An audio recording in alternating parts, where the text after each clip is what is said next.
If you could only know what we really are when we arrived on Earth from out beyond your star, we were amazed to find your beauty and your worth, and we will protect your kind, and we will protect your Earth, and we will protect your Earth, and we will protect you. La da da da da da. Da da da da da. Da da da da da. Da da da da da. Da da da da da da da da da. Da da da da da. I will fight for the place where I'm free to live together and exist as me. I will fight in the name of rose quartz and everything that she believed in. I will fight for the world I was made in. The earth is everything I've ever known. I will fight to be everything that everybody wants me to be when I'm grown. The odds are against us, this won't be easy, but we're not going to do it alone. We are the crystal gems, we'll always save the day. And if you think we can't, we'll always find a way. That's why the people of this world believe in garnet, amethyst, and pearl, and Stephen. How awesome is that? That's Rebecca Sugar's demo of the Steven Universe theme song, and it's just one of many demos she shared with us exclusively for this episode. Hi, I'm McKenzie Atwood. Welcome back to the Steven Universe podcast. I'm here in the writer's room at Cartoon Network Studios in Burbank, California, and I'm super excited about today's episode because we're talking about the music of Steven Universe. And of course, we've got some awesome guests. Composer Ivy Tran, show creator Rebecca Sugar, and Jeff Liu and Jeff Ball will be here. And they all contribute to the music of the series, and they've got some awesome stories about where their inspiration comes from, how certain song ideas may change and grow throughout the creative process, what it took to make the Mr. Greg episode happen, and what it's like to compose music for various characters, including the Gems. We'll also talk to Rebecca about the importance of music in Steven Universe and what the Emmy nomination of the Mr. Greg episode means to her. And we got something super awesome for you because Rebecca was nice enough to share some of her ukulele song demos with us. And like I said, you're going to hear those exclusively on this podcast. I'm so excited about the song demos that we're actually going to play one for you right now to start us off. This is Rebecca on the ukulele doing an early version of Strong in the Real Way from Coach Steven.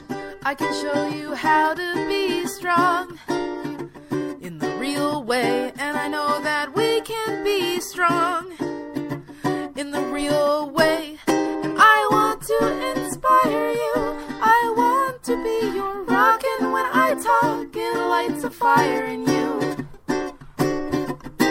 I want to inspire you, I want to be your rock, and when I talk it lights a fire in you.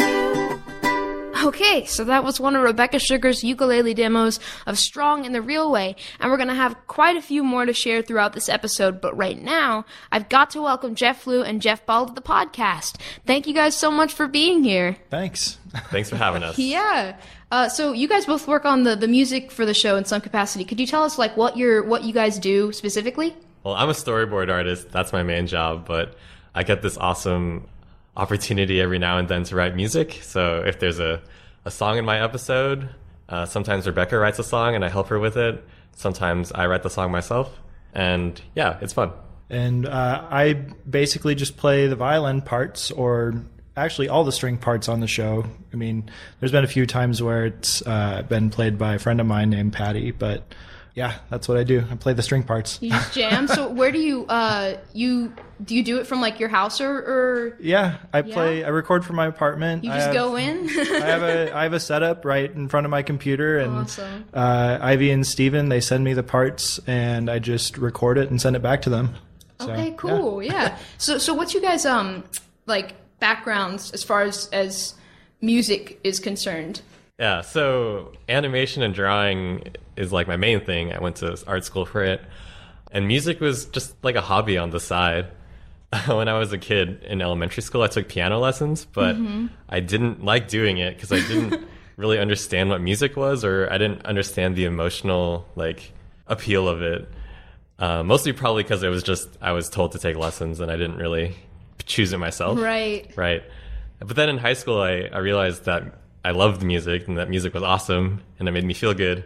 So I started taking lessons on my own, or actually, I guess teaching myself. Like I picked up the guitar and piano, and it was just kind of like a fun thing I did on the side of art for a while.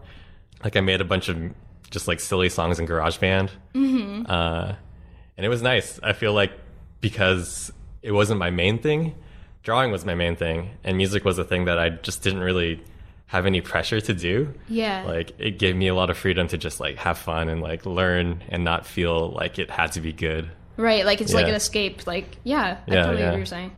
For me, it was, I started piano lessons actually first, and that was when I was 4 years old because my mom was trying to teach my brother and he didn't really want to do it. When you were 4 years old, you were already, oh my gosh. I was begging my mom to play piano when I was 4. But wow. So you chose it. Yeah. You were ready to go. Violin came around later when I was in like second grade or something, and one of my friends had a violin, and I went home and I was like, Mom, I want to play the violin.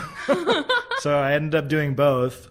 And it was great. The school that I went to had a great music program for elementary school kids, and that really helped a lot and up through high school and everything. I took lessons, and I actually started writing music when I was 12, and that's how I met Ivy and Surashu. Actually, was through I write music for games, and they do that as well. And so we met actually at the Game Developers Conference. Oh, GDC, yeah. Yeah, many years ago. It was when they had first actually just met each other, which was really cool. But so I got my degree in college in violin performance, and after that, I started working a lot in the video game industry, and I realized that there was a big need in the game industry for violin recording because there wasn't a whole lot of individual musicians actually recording from home for games. Right, yeah, it's such a specific, people don't. Yeah, and so I went there and I met tons of cool game composers, like all the World of Warcraft guys and like the Mass Effect guys, and I ended up actually playing violin on Mass Effect 3 from that, and that was really awesome. Wow, so that's awesome. Yeah. So you came, I feel like the video game influence on the music in this show is really present. I think it's really cool huge. And like there's video game influence in like a lot, like the art too, and like some of the it's just like all over the place. So I think that's really, really cool and something that makes sense that you would come from that background, right? Totally. Yeah. So like what kind of, when you guys work on the music, what stage of development is the episode in when you start thinking about the songs? Like usually, well, not usually. Sometimes Rebecca has a song in mind for an episode, like an actual song where the characters sing. So once I get my storyboard handout, that's when I first start working on the storyboard. I get introduced to the outline and what's happening. Sometimes the song is like a main plot point of the episode. Sometimes there's no song written and Rebecca suggests that I write one. I did that for, what episode was that? Cry for Help? Tower of Mistakes. That's what I was going to say, yeah. Yeah. For the episode On the Run, I just decided to write a song, and Rebecca was cool with it. You're just like, I'm doing this, so and then that kind of gets worked into the storyboard process. But then for the score of the music, the background music, that comes after the episode has been completed. Like, right, after it's animated and everything, right? And that's when Jeff Ball gets involved. Yeah. Yeah, I come along at the very, very, very, very end, basically. Because all the music's all written. I don't even really see the episodes because they don't really need to send it to me. Right. So I get tastes of what's going on in the episode from, titles and what the music is and what they're singing. Mm-hmm. But typically for me, it's kind of like I get the vibe of the music and I just play along with it, and then, the episode comes out. yeah, that must be cool to see it all come together too. Like, does it make it more difficult to you to not see a lot of the context till later? It really depends. I mean, coming from a video game background and being a composer myself, I can really listen to music and tell what they're trying to do with it. Right. And so I typically just try to play and amplify the emotions that are there, and it works out usually. Gotcha. So, yeah. You sort of have to know the... You have to intuit, really. Right. Yeah, that's really cool. So just talking about we talked about Tower of Mistakes, what have been your favorite songs to work on, especially with the soundtrack that just came out? Did any come to mind? I really liked working on Stronger Than You. Oh, yeah. That was an example where Rebecca had written the song structure with the chords. Yeah. But then I got the opportunity to make like a demo track with like a drum beat and like some basic orchestration. Cool. Because I used the timing of that demo to storyboard too. Yeah, I thought about that too. Is like the difficulty of making them match up to each other. Yeah. You have to like choreograph all the action and the singing with the storyboards and the music together. So luckily I have the ability to make like a little track on my own. So I got to just kind of like be in charge of both of those tasks together. And then Ivy and Surashu and Jeff eventually took my demo track and just fleshed it out and made it way more awesome than I could have. That was a really fun track. Yeah. I really liked It's Over, Isn't It? The Pearl classic. song. Yeah. When I first saw that, For Messed me up, real. I mean, I hadn't even seen the episode, and I was like, I totally get it. Mm-hmm. And I was singing that song in the shower for months before it came out, and I was like, everybody's gonna love this. I feel that too. I feel that. Yeah, it's that one was tough to see in advance and then have to not talk about it because it was I want to just scream about this song. It's such in this a episode. good. The whole episode's amazing. All the songs in it are just killer. So when you must have been much more involved because there's so many songs in that episode. So like, did you get a better feel for like what the episode was about since you were so involved? Yeah, totally. I mean, with that one, I mean, there was like 7 songs in 11 minutes. Yeah, something like that. I was like, what? Yeah, I think I played on like 3 or 4 of them or something like that. But yeah. You're like, oh, there's the arc. Okay, yeah, I got you. That's cool. Going back to Stronger Than You, I feel like that when that episode came out, especially, it was like a turning point for the show in a lot of ways, and like that was when sort of.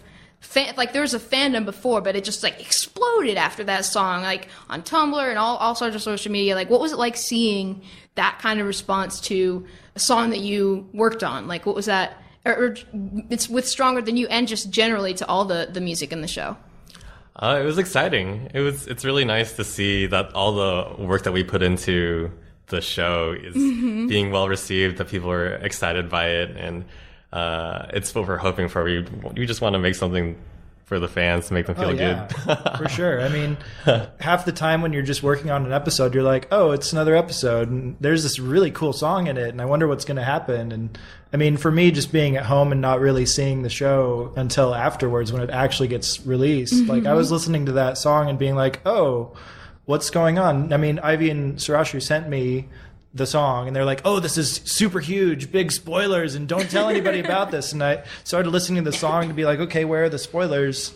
And I didn't get it at first. For the spoilers. Yeah, it was like, so Garnet is talking about being connected with Pearl and Amethyst, I guess, because I didn't understand that they were a fusion until later. So Ivy and Surashu are just like wink, wink, and you're like just sort of like, what? I don't know. What you're winking. About. What does that mean? I don't understand. That's hilarious, though. Yeah, it's like because if you didn't get the context, then you just be like, okay. Yeah, well, hey, the song turned out really well. So. Yeah, it worked out in the end. Like that one was crazy. It was really awesome to, I'm a big fan of voice actress for Garnet. So Estelle, yeah. So having her be on a song, I was like, yes, finally. Yeah. It was really awesome. I loved that. So what kind of, you guys do the songs with lyrics. I think people think about that a lot of the time, but like you guys you've done like songs for background stuff too, right? Like instrumentation and like we talked about like the pitch got delayed. Oh, was one of the songs that you did, and that's just sort of like, so there's all these different kinds of music. What is it like working on the different kinds of music? Like how does it change the way you approach it? And also like what's your favorite kind to work on? I have a hard time picking favorites because everything is different, and I mean, I like just that things are different all the time. There's always some sort of new challenge or some sort of situation I've never been in, and it's exciting to try to just problem solve and try to come up with something fun. Right. It's like life. It's always changing. Can't predict it. And the cool thing I think about the show in general is that it's so thematic, with each character having a sound, and you know, the strings are actually representative of Rose, so I end up being a lot of Rose in the show, and you know, having that consistency throughout the whole thing, it's actually really cool to dig apart and take apart and analyze the music for that reason. Right. You know? Yeah. I thought about that too. Is like the fact that each character has their own instrument. So is that Rose is your main pretty much thing? Yeah. Yeah. If Rose isn't there, but they want to denote that Rose is there, like they're thinking about Rose, it's all strings, and I play even if on they're not, those. because even if they're not physically there, that's really cool. So you must know, like when there's some Rose moment, you're like, some stuff's going to go down. You know, like, I'm like, sweet, I get to play some more drama. stuff. Yeah. That's awesome. What are the other? Connie has her violin too, right? Yeah, but it's not her thematic instrument. No, well, I don't know. It's kind of complicated once you get Steven involved, like, because Steven is really connected with Rose, and once you know. Connie does play the violin. I think Pearl plays the violin in an episode too. Yeah. So I actually played the violin parts for those. Got as well. you. Yeah. Do you have to? Do you do method acting when you play? You're like, how would Connie play the violin? Well, if you follow me on Twitter, I actually have posted pictures of me. You have? Yeah. I don't. It's just for fun, but you know. That's awesome. It gets a lot of. You need to get into character. You're like, okay, I need to get my sword. I need to get my wig on. Yeah, exactly. Put my gem somewhere. You know, it's the only way you can capture the character. Right, that's right. That's awesome. I love that. So what do you think? You talked about the different characters having their different sounds, but how do you think that? Do you think that the show, like the sound of the show, how has it changed or evolved throughout the run? Interesting question. I try. How has it changed? Yeah, do you think it's evolved? Like, I feel like, you know, there's more than just like the way that the characters have changed, but you know, you see like there's some subtle art style changes, the way that they do the background design. You know, you're learning and you're changing the way that you approach things. So do you think that the show's sound has changed in that same way? Well, I guess story-wise, the show does get more mature in its themes and storytelling, and I feel like the music must be reflecting that. The music, I think it totally is, because like when you start at the beginning, everything is kind of fresh, and like once you get more and more involved with the show and the characters start evolving, it's like you have these sounds that you've developed for them, but you need to keep pushing them past their limits, because that's how you develop. And you know, I think that Ivy and Sarashu have really been doing that really well. And yeah, what do you think? Yeah, maybe just because you get familiar with the themes, like of the different instruments that kind of represent each character. Yeah, it becomes more of a development instead of an exposition. Yeah, like later on when you hear a certain sound, just because you've watched everything leading up to that and you've had emotional experiences with those sounds, when you hear it like in a slightly different way, you're like, oh, like you recognize it now, and you can actually, you know, play with that recognition. Right. You know? Yeah. So I think that's cool. Even when you don't recognize, like you said about Rose, you know, I don't consciously think I'm hearing violins. I think that they're thinking about Rose, you know, like writing it down or anything. But I'm like violins. I'm like, oh. You know, like you subconsciously know, you know, and I think that's what's really unique about it. Yeah. Okay, cool. Thank you guys so much for talking to me. Yeah, no problem. This was really cool. Thank you so much. Yeah, thanks for having us. Appreciate it. I can't help it if I make a scene. Stepping out of my hot pink limousine, I'm turning heads and I'm stopping traffic. When I pose, they scream, and when I joke, they laugh. I've got a pair of eyes that they're getting lost in. They're hypnotized by my way of walking. I've got them dazzled like a stage magician. When I point, they look, and when I talk, they listen well. Everybody needs a friend, and I've got you, and you, and you. So many I can't even name them. Can you blame me? I'm too famous. Haven't you noticed I'm a star? I'm coming into view as the world is turning. Haven't you noticed I've made it this far? Now everyone can see me burning. Now everyone can see me burning. Now everyone can see me burning. That's another one of Rebecca's ukulele demos. It's an early version of the title track from Sadie's song. How cool to hear Rebecca do that. All right, coming up, I've got Ivy Tran, who's one half of the Ivy and Sarasho musical duo that makes all the music for Steven Universe. And she's going to be talking about video games that inspire the music and the Gem's musical personalities. They're all a different instrument, and you'll find out how they all fit together. What's up, Doc? What's up is that Boomerang is the best place for kids and parents to watch their favorite cartoons. Zoinks! And Boomerang is the only place for Scooby-Doo. Anybody have a Scooby snack? Looney Tunes. Duck season. Rabbit season. And so much more. About that! Well, that don't beat all. Just go to boomerang.com or download the app to start your free trial now. Okay, we're back in the Steven Universe Writers Room at Cartoon Network Studios. I'm McKenzie Atwood, and with me is Ivy Tran, the composer for Steven Universe. Thank you so much for coming and talking with me today. Thanks for having me. Yeah, okay, cool. Let's jump right into it. So, the first question I wanted to ask is what kind of musical influences you have when you were approaching writing music? The biggest influence for both me and my partner Sarashu was video game music, but we draw influences from all over the place. We love jazz, we love musicals, we like movie soundtracks, we like electronic music and prog and metal and just anything that inspires us. But video game music is the number one thing that motivates us to write. Right. Yeah, you can see a lot of that influence, I think, in the show, and that's something that I really like because I'm a big video game fan too, so I love that. What was your background from before you started working on Steven? Before Steven Universe, I was a piano teacher at a music school, and I was writing video game music on the side and trying to get off the ground and break into that industry. And my partner Sarashu was a full-time game composer, and he was working freelance, and he's done the music for games like Harry Potter 5 and The Sims 2 on the Nintendo DS, and awesome. Narnia on Game Boy Advance. So he had a lot of work doing movie tie-in games like that. Cool. I played a lot of the Narnia GameCube game. Oh, I nice. did not know there was a Game Boy game, but we played that GameCube game too much, that more than anyone probably ever should. That's awesome. Me and my sister growing up. So you both wanted to go into video games then? That's right. So we had no idea that Steven Universe would happen to us. Neither of us ever saw ourselves writing for something that wasn't a video game.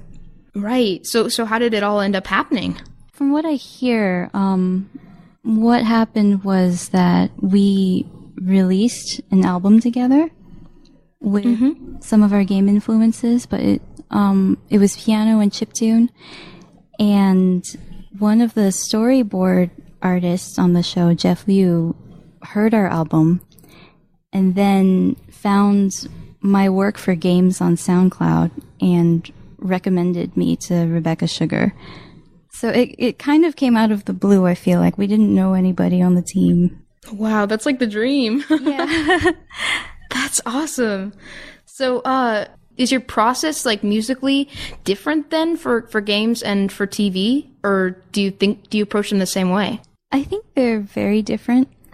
We like to use these two words when referring to game and TV music. One is linear music and the other is interactive music.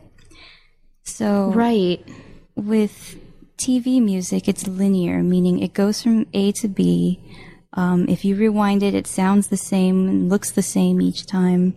You kind of have a map for how the song is going to go. So you can compose a song in such a way that it follows that map. But for video games, we have no idea what's going to happen. You don't know what the player is going to do next. So you have to compose music in a way that accommodates that. And there are a lot of really interesting tricks that have come about because of that. So games and TV are really different. And it was a little bit weird to switch from game music mode into TV mode, but we actually try to use some game techniques when we're writing for Steven Universe. So that's probably why the soundtrack sounds the way that it does. The soundtrack is great, and my favorite song from the soundtrack is the Lion's Ocean. That's a personal favorite. Do you have thank you. any songs that are like Yeah, I love that one. I listen to it all the time. Do you guys have any that stand out to you as like personal faves? I like everything. Yeah, but I guess love writing for Lion, and I personally love composing for Stevani. Oh yeah. Yeah, so those two are just really fun to compose for. I like their sound palettes. It's just really pretty and uplifting. Yeah. I've heard about like how the different characters have like different instruments or like sort of different musical signatures, right? Is that a thing that you guys decide on? Yeah, that's right. It's something that we came up with Rebecca early on. It's hard to remember who came up with what because the way we work together is just this big collaborative sponge mush thing. I don't know. Right. But we decided from the very beginning that each character was going to be represented by an instrument. And we did this instead of giving them motivic melodies. Gotcha.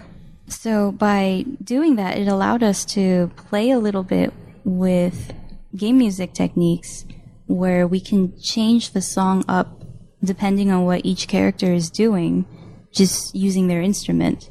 Right, because normally like it's like a specific melody. Is that what you mean? Yeah, sometimes. I mean, we're not the first people to do this, but we figured that if we went with specific melodies for each character, it would limit us a little more. Right. It would limit the range of emotion that each character has. So we decided to go with sound palettes instead.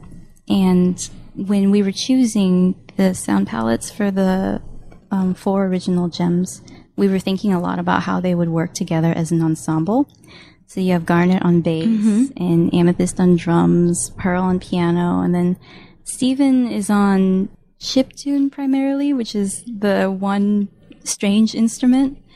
But otherwise, they form a jazz quartet. That's so cute. We wanted them to sound really good together whenever they were hanging out. Right, yeah. So do you have any like specific memories from working on songs or like ones that have been particularly memorable? I know that you guys collaborated a lot on Stronger Than You, right? Yeah, Stronger Than You was a huge collaboration. Rebecca wrote it with help from Jeff Liu and Estelle. And we did the instrumental parts with help from our violinist, Jeff Ball, and Stronger Than You is like a fusion of everybody's ideas, I feel like. And Sarashu, yeah. And Sarashu did a lot of the synth programming on that song. And cool. I remember when we finished it, we were completely ecstatic, and I was so proud of him, and I couldn't believe that we made this thing exist. Yeah, that's so awesome. I love that. I think that there's a lot of the songs like that you can tell that a lot of people had their hands on, like, and I think that makes them so much stronger too. Yeah, for sure. Have you guys, from the fan response to stuff, have you seen any like remixes or anything that have been interesting? Or like covers? Yeah. I think there are a lot of great covers out there, and it's really weird for me because I did a lot of covers before Steven Universe. And now it's like I'm seeing people cover my music and also getting a lot more views and attention for it than I ever did on my own covers or my own originals, and it's awesome. I love that so much. I really love seeing the music in the show being used as an outlet for other people's creativity. That's like my favorite thing. I think one thing I really love about the covers that we get on the show is the sheer variety of them. I think because Sarashu and I, we sort of have really different styles when we fuse together. When people do covers, I've heard people pick up on a lot of different sides of those styles. Like, you'll have people doing these hardcore electronic remixes, but then also these beautiful piano violin covers. And I love the variety of music that people are creating inspired by the show. It's really inspiring for me too. Yeah, I love it too. So, like, going forward, are there any genres or like styles of music that you haven't gotten to explore, but you would love to in Steven Universe or in just your personal music? There are always, I feel like there are always things that Suresh and I both want to explore. I think with Steven Universe, one of our big hopes was to create a different style, or at least mash up a bunch of different styles to create something new. And that's something that drives both of us. We both really want to do that more. So I'm just happy to keep doing that. That's awesome. All right, well, just thank you so much for talking to me. Thank you for giving love to the music on the show. That means a lot to me and my partner. Life and death and love and birth and peace and war on the planet Earth. Is there anything that's worth more than peace and love on the planet Earth? Oh, whoa, come on and sing it with me. Sing. The words relate to the key. If it's a pattern, then just repeat after me. Life and death and love and birth. Life and death and love and birth. Now you sing me, fa, mi, ti, la. And peace and war on the planet Earth. Yes, that's it. Oh, that's so easy. Yeah, that's what's fun about it. You should write something. You should write a song. About what? Whatever you're thinking. I guess we're already here. I guess we already know. We've all got something to fear. We've all got nowhere to go. I think you're all insane, but I guess I am too. Anybody would be if they were stuck on Earth with you. Yes! Life and death and love and birth and life and death and love and birth and life and death and love and birth and peace and war on the planet Earth. Is there anything that's worth more? Is there anything that's worth more? Is there anything that's worth more than peace and love on the planet Earth? I think that might be one of my favorites of all the ukulele demos that Rebecca shared with us. That's Peace and Love, written for It Could Have Been Great, which is from Season 2 of Steven Universe. And speaking of Rebecca, she's coming up next. And you'll hear how she started playing the ukulele, why music is such an important part of Steven Universe, and what the Emmy nomination for Mr. Greg really means to her. Alright guys, we're back again with Rebecca Sugar. Rebecca, thank you so much for coming on and talking to me today. Yeah, absolutely. Awesome, thanks. Okay, cool. I want to dive in and talk a little bit about the music on this show. That's something that a lot of people really is a draw for them. I think that for me, that was one of the biggest reasons why I started watching the show, coming from just musical theater. As a fan of musical theater, I just was like, I saw some of I think it was Do It For Her. And I was like, instantly, I need to watch this show because I'm sold, you know? So, like, what's your musical background coming from? Like, what kind of influences do you have? I'm very influenced by Amy Mann's music. Mm-hmm. She plays Opal on the show. Oh, gotcha. I love Amy Mann. I listened to a ton of her albums while I was growing up drawing comics. I feel like I can't separate her music from, like, creativity in my mind because I had her music on so much of the time while I was working on comics. So I'm a big fan of hers. When I was younger, I studied how to play Irish music on the hammer dulcimer. What's that? And that's the hammer dulcimer is a sort of medieval instrument that it's like an inside-out piano. It's shaped like a trapezoid. It's inside-out piano. I can't even picture what that. And you hit it with. I could show you a picture. You hit it with mallets.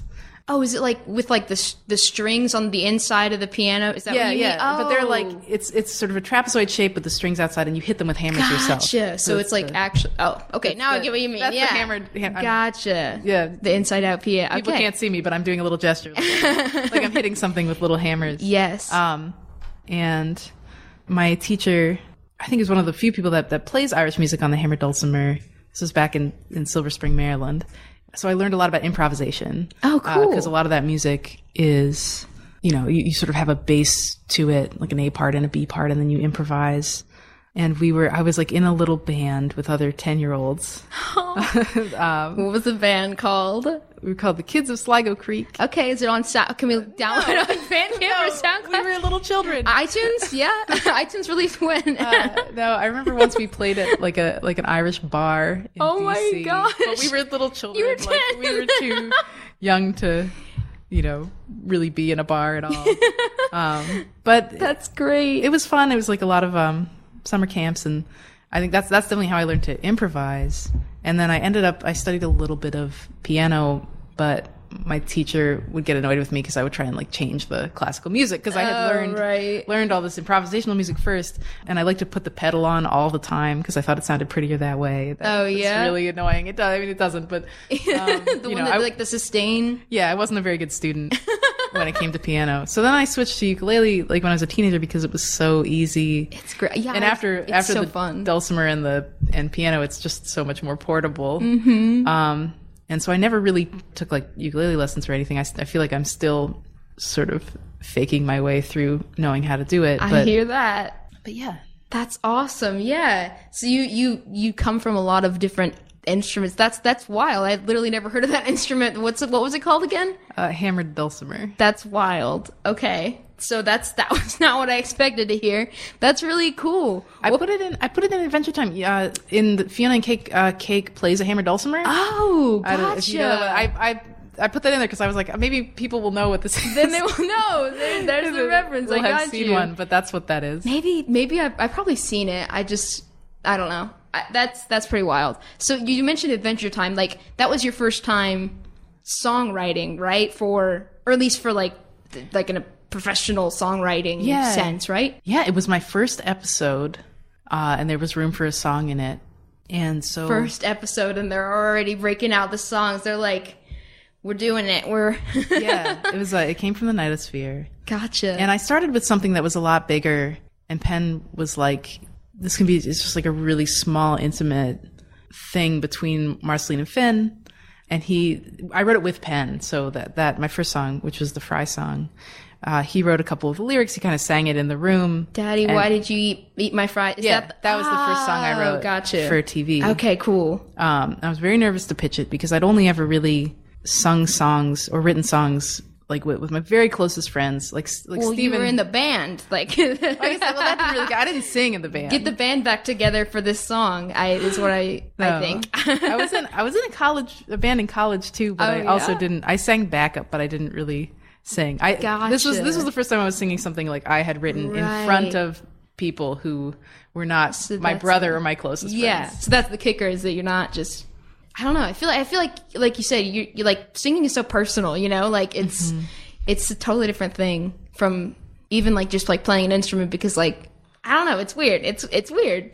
I remember once there was this one pitch for the Marceline Ice King episode, which had several songs in it. And I wrote some of that on. I also play the omnichord, which is a sort of synthetic harpsichord from the 80s. Mine's from 84. That's awesome.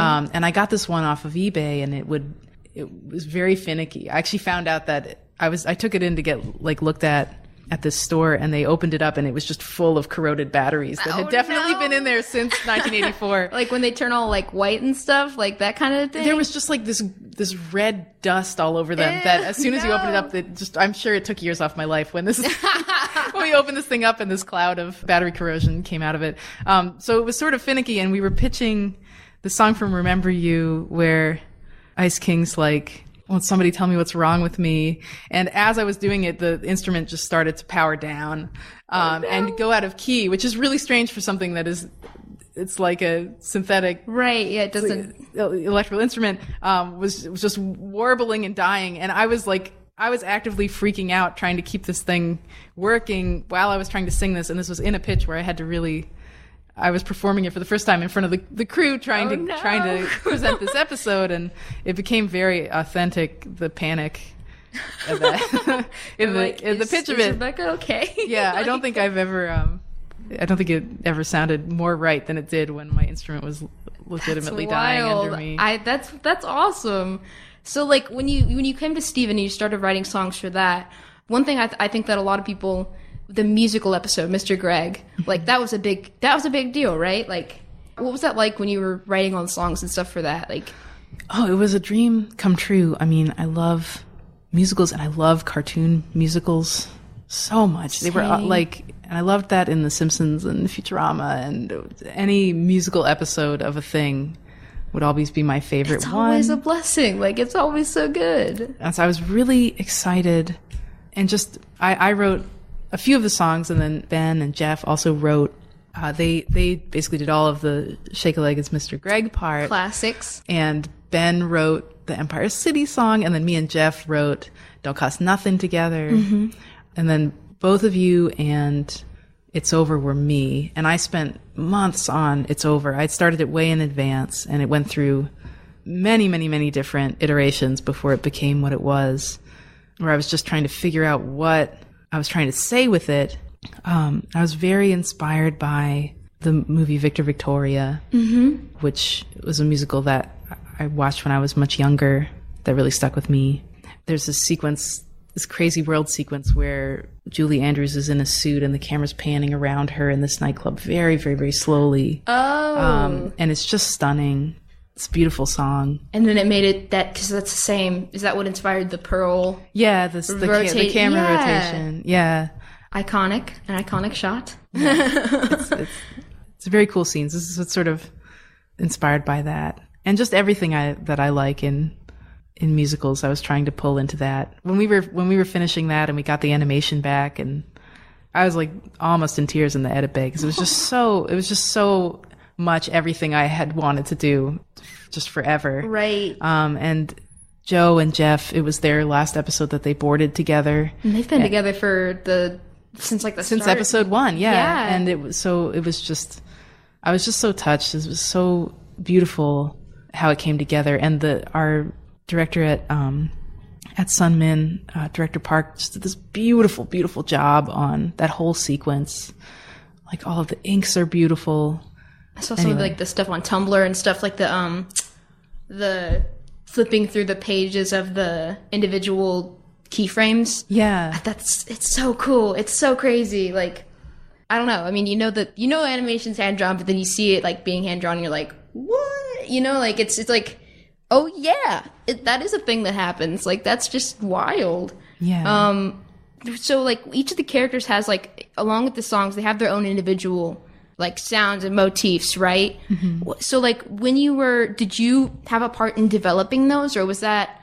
Oh, absolutely. Yeah. Yeah. I talked that through with Ivy and Sarashu. Gotcha. Whenever they would come up, we would be pulling, even at the very beginning of the show, we had these long talks about who the characters were and how they should sound. And I was pulling reference for sort of the feeling of each character. Like Amethyst, I pulled some tracks from Jet Set Radio, and for Pearl, I was pulling some old ragtime music that I really liked.